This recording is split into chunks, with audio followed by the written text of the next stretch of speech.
जय श्री कृष्ण।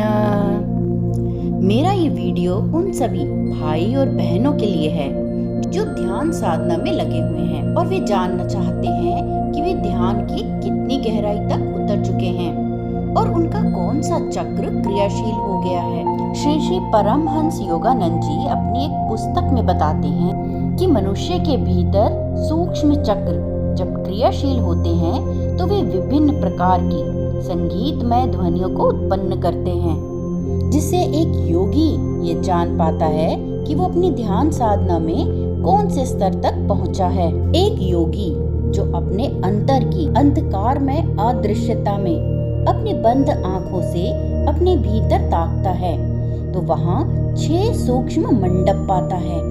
मूलाधार, स्वाधिष्ठान, मणिपुर, अनाहत, विशुद्धि और मेरु शीर्ष एवं कुटस्थ के संयुक्त केंद्र जो मेरुदंड मस्तिष्क के आकार तथा भ्रू मध्य में स्थित है।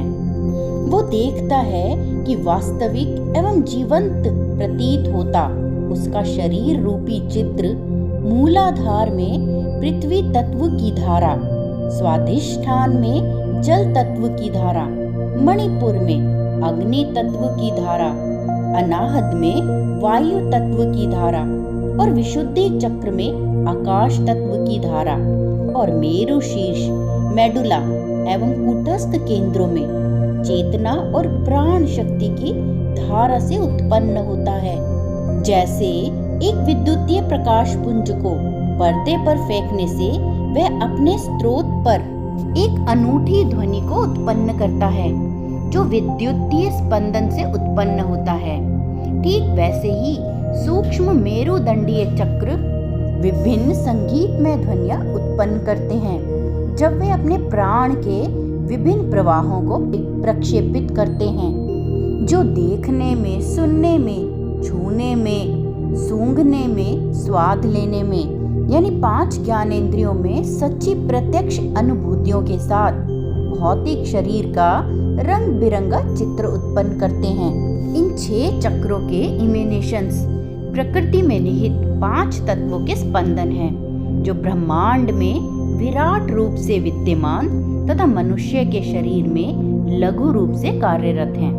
मूलाधार में पृथ्वी तत्व का प्राण प्रवाह वह शक्ति है जो मूल प्राण शक्ति को मांस के परमाणुओं में घनीभूत करने तथा गंध के संवेदन को उत्पन्न करने के लिए उत्तरदायी है। और जैसे ही यह क्रियाशील होता है, यह चक्र भौरे के गुंजन की ध्वनि उत्पन्न करने लगता है। स्वाधिष्ठान चक्र में जल तत्व शरीर की सभी जलीय पदार्थों के परमाणुओं को बनाए रखता है और यह स्वाद के संवेदन के लिए उत्तरदायित्व है। इसका कार्य बांसुरी की मधुर ध्वनि को उत्पन्न करना है और जब किसी साधक का ये चक्र कार्यशील होता है तो वो बांसुरी की मधुर ध्वनि को सुन पाता है। मणिपुर चक्र में अग्नि तत्व शरीर की सूक्ष्म जीवन आभा तथा वैद्युतीय ऊष्मा को बनाए रखता है और दृष्टि के संवेदन को उत्पन्न करता है और इन सभी गतिविधियों से वीणा जैसी मधुर ध्वनियां उत्पन्न होती रहती हैं। और जब किसी साधक का मणिपुर चक्र एक्टिवेट होता है तो वह वीणा की मधुर संगीत में ध्वनि का पान करता है। अनाहत चक्र में वायु तत्व ऑक्सीजन तथा प्राण शक्ति को शरीर की कोशिकाओं के साथ जुड़ने में सक्षम बनाता है तथा यह स्पर्श की संवेदना के लिए भी उत्तरदायी है। इसका कार्य दीर्घ घंट जैसी ध्वनि उत्पन्न करना है। और जब किसी साधक का अनाहत चक्र एक्टिवेट हो जाता है तो वह दीर्घ घंट जैसी ध्वनि को सुनता है। विशुद्धि चक्र में आकाश तत्व शरीर की आकाशीय पृष्ठभूमि को सभी आकाशीय स्पंदनों से समय मिलाकर बनाए रखता है। सूक्ष्म आकाशीय स्पंदन वह पर्दा है जिस पर शरीर और संपूर्ण प्रकृति की छवि प्रक्षेपित होती है। विशुद्ध चक्र सुनने की संवेदना उत्पन्न करता है और सागर की गड़गड़ाहट के ब्रह्मांडीय स्पंदन से गूंज उठता है।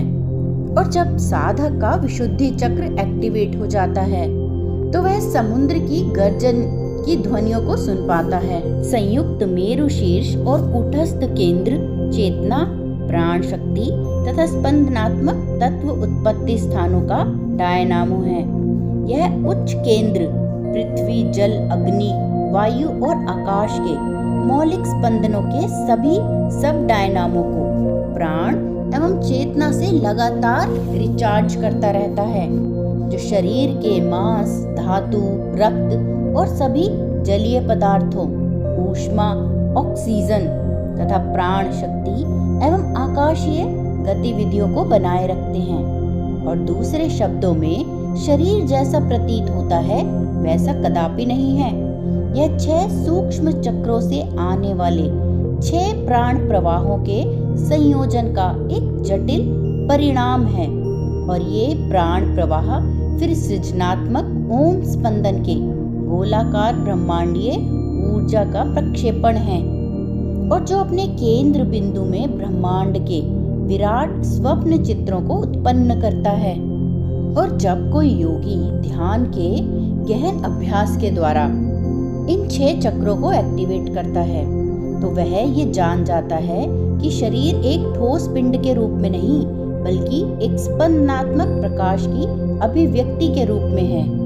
तब योगी ठीक रूप से समझता है कि शारीरिक कोशिकाओं का आधार परमाणु ऊर्जा है, जो लाइफट्रॉन्स सूक्ष्म ऊर्जा से आती है और जो विचाराणु थॉटट्रॉन्स अर्थात कारण शरीर मानसिक ऊर्जा से आते हैं तथा ये सब ब्रह्मांडीय चेतना के स्पंदन की विभिन्न प्रकार की दरें हैं अथवा ईश्वर के मन के विभिन्न स्वप्न हैं। और जब यह अनुभूति योगी के अपने आत्म साक्षात्कार का एक अंश बन जाती है तो वह अपने शारीरिक उपकरणों के सभी कार्यों को सचेत रूप से नियंत्रित भी कर पाएगा तथा अपनी इच्छा अनुसार शरीर को प्रकट अथवा अदृश्य करने में सक्षम हो पाएगा।